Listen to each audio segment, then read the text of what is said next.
The life and sad ending of Samuel L. Jackson. Samuel L. Jackson was born Samuel Leroy Jackson on December 21, 1948, in Washington, D.C., United States. The only child of Elizabeth Harriet and Roy Henry Jackson. He grew up in Chattanooga, Tennessee. His father lived away from the family in Kansas City, Missouri, and later died of alcoholism. Jackson met him only twice during his life. He was raised by his mother, a factory worker, and later a supplies buyer for a mental institution. He was also raised by his maternal grandparents, Edgar and Pearl Montgomery, as well as extended family. He attended several segregated schools and graduated from Riverside High School in Chattanooga. He played the French horn, piccolo, trumpet, and flute in the school orchestra. His stutter started during childhood. He learned to pretend to be other people who didn't stutter. He still uses the word motherfucker to get through a speech block. He still has days where he stutters. Initially intent on pursuing a degree in marine biology, he attended Morehouse College in Atlanta, Georgia. After joining a local acting group to earn extra points in a class, he found an interest in acting and switched his major. Before graduating in 1972, he co-founded the Just Us Theater, after Martin Luther King Jr. He then traveled to Memphis, Tennessee, to join an equal rights protest march. In a 2005 parade interview, he revealed, "I was angry about the assassination, but I wasn't shocked by it. I knew that change was going to take something different, not sit-ins, not peaceful coexistence." In 1980, Jackson married actress and producer LaTanya Richardson, whom he met while attending Morehouse College. The couple has a daughter named Zoe. Jackson is bald but enjoys wearing wigs in his films. He said about his decision to shave his head, "I keep ending up on those bald is beautiful lists. It's cool. You know, when I started losing my hair, it was during the era when everybody had lots of hair. All of a sudden, I felt this big hole in the middle of my afro. I couldn't face having a comb over, so I had to quickly figure what the haircut for me was." His first bald role was in The Great White Hype. He usually gets to pick his own hairstyles for each character he portrays. Jackson began acting on the stage, including Home and A Soldier's Play. He appeared in several television films and made his feature film debut in the blaxploitation independent film Together for Days. After these initial roles, Jackson moved from Atlanta to New York City in 1976 and spent the next decade appearing in stage plays, including the premieres of The Piano Lesson and Two Trains Running at the Yale Repertory Theater. Jackson developed addictions to alcohol and cocaine, which prevented him from proceeding with the two plays to Broadway.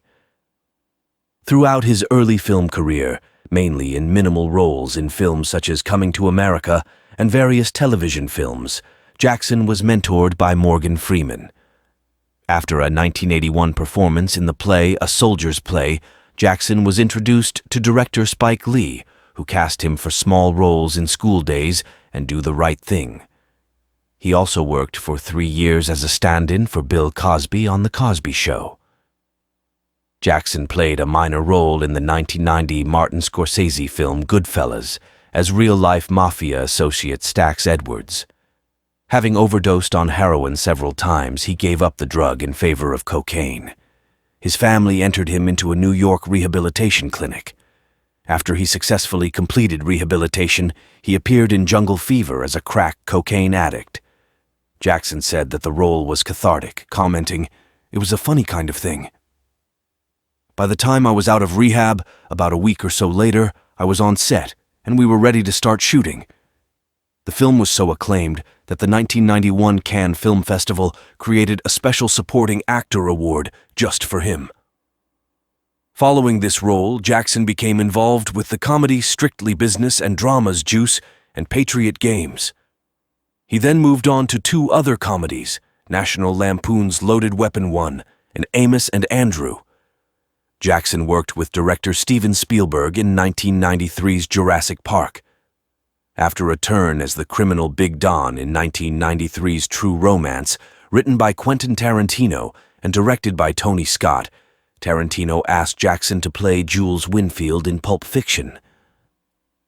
Jackson was surprised to learn that the part had been specifically written for him, to know that somebody had written something like Jules for me.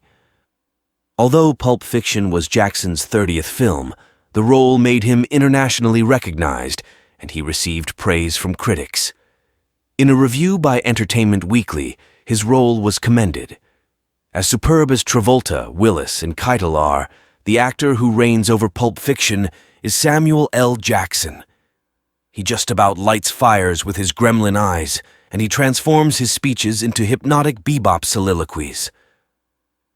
For the Academy Awards, Miramax Films pushed for and received the Best Supporting Actor nomination for Jackson. He also received a Golden Globe nomination and won the BAFTA Award for Best Supporting Role. After Pulp Fiction, Jackson received multiple scripts to review. I could easily have made a career out of playing Jules over the years. Everybody's always sending me the script they think is the new Pulp Fiction. With a succession of poor-performing films such as Kiss of Death, The Great White Hype, and Losing Isaiah, Jackson began to receive poor reviews from critics who had praised his performance in Pulp Fiction. This ended with his involvement in the two box office successes, Die Hard with a Vengeance, starring alongside Bruce Willis in the third installment of the Die Hard series, and A Time to Kill, where he played a father put on trial for killing two men who raped his daughter. For A Time to Kill, Jackson earned an NAACP image for Best Supporting Actor in a Motion Picture and a Golden Globe nomination for a Best Supporting Actor. Quickly becoming a box office star, Jackson continued with 3 starring roles in 1997. He played a dedicated teacher striving to leave an impact on his students. He received an Independent Spirit Award for Best First Feature alongside first-time writer, director Cassie Lemons in the drama Eve's Bayou, for which he also served as executive producer. He joined up again with Tarantino for Jackie Brown and received the Silver Bear for Best Actor at the Berlin Film Festival and a 4th Golden Globe nomination for his portrayal of arms merchant Ordell Robbie. In 1998, he worked with established actors Sharon Stone and Dustin Hoffman in Sphere and Kevin Spacey in The Negotiator, playing a hostage negotiator who resorts to taking hostages himself when he is falsely accused of murder and embezzlement. In 1999, Jackson starred in the horror film Deep Blue Sea and as Jedi Master Mace Windu in George Lucas's Star Wars, Episode I, The Phantom Menace. On June 13, 2000, Jackson was honored with a star on the Hollywood Walk of Fame at 7218 Hollywood Boulevard. He began the next decade of his film career playing a Marine colonel put on trial in Rules of Engagement, co-starred with Bruce Willis for a 3rd time in the supernatural thriller Unbreakable, and starred in the 2000 remake of the 1971 film Shaft. He reprised both of the latter roles in 2019. His unbreakable character, Mr. Glass in Glass and Shaft, in another film titled Shaft. Jackson's sole film in 2001 was The Caveman's Valentine, a murder thriller directed by Lemons, in which he played a homeless musician. A song within the soundtrack was named after him, entitled Sammy L. Jackson, by hot action cop Jackson, also appeared in HBO's documentary Unchained Memories, as a narrator along with many other stars like Angela Bassett and Whoopi Goldberg. Based on reviews gathered by Rotten Tomatoes, in 2004 Jackson starred in both his lowest and highest-ranked films in his career. In the thriller Twisted, Jackson played a mentor to Ashley Judd. His last film for 2005 was The Man alongside comedian Eugene Levy. On November 4, 2005, he was presented with the Hawaii International Film Festival Achievement in Acting Award. On January 30, 2006, Jackson was honored with a hand and footprint ceremony at Grauman's Chinese Theater. He is the 7th African-American and a 191st actor to be recognized in this manner. He next starred opposite actress Julianne Moore in the box office bomb Freedomland. Jackson's second film of the year, Snakes on a Plane, gained cult film status months before it was released, based on its title and cast. Jackson's decision to star in the film was solely based on the title. In November of the same year, he starred along with Bernie Mac and Isaac Hayes in Soul Men. In 2008, he portrayed the villain in The Spirit, which was poorly received by critics and the box office. In 2009, he again worked with Quentin Tarantino when he narrated several scenes in the World War II film Inglourious Basterds. In 2010, he starred in the drama Mother and Child and portrayed an interrogator who attempts to locate several nuclear weapons in the direct-to-video film Unthinkable. Alongside Dwayne Johnson, Jackson again portrayed a police officer in the opening scenes of the comedy The Other Guys. He also co-starred with Tommy Lee Jones for a film adaptation of The Sunset Limited. Among his more recent film roles, Jackson appeared in Quentin Tarantino's Django Unchained, which was released December 25, 2012, Tarantino's The Hateful Eight, which was released in 70 millioners on December 25, 2015, and Jordan Vogt Roberts' Skull Island. In June 2013, Jackson launched a joint campaign with Preseo in an effort to raise money to fight Alzheimer's disease. As part of the campaign, he recited various fan-written monologues and a popular scene from the AMC series Breaking Bad. In August 2013, he started a vegan diet for health reasons, explaining that he is just trying to live forever and attributed a 40 pounds weight loss to his new diet. He had largely abandoned the diet by March 2017, but still praised it. He launched a campaign called One for the Boys, which teaches men about testicular cancer and urges them to get themselves checked out.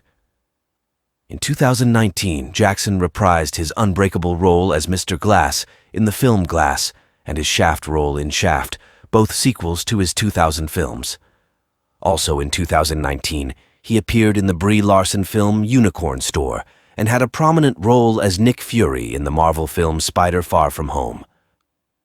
In 2020, during the COVID-19 pandemic, Samuel L. Jackson encouraged people to wear masks during the pandemic as part of the state of California's Your Actions Save Lives campaign. Jackson, along with Dwayne Johnson, also encouraged coronavirus patients to donate blood plasma to help others fighting the virus. Jackson also read a satirical book. Samuel Leroy Jackson's years of relentless effort forgot how old he was. Everything is counted at a glance. He forgot himself in his passion. What I want to say is, focus on health to follow your passion. One of us will age and go to another world. What we want is to do what is simply what we like, to fulfill our dreams, and to extend rather than to leave a legacy for the world.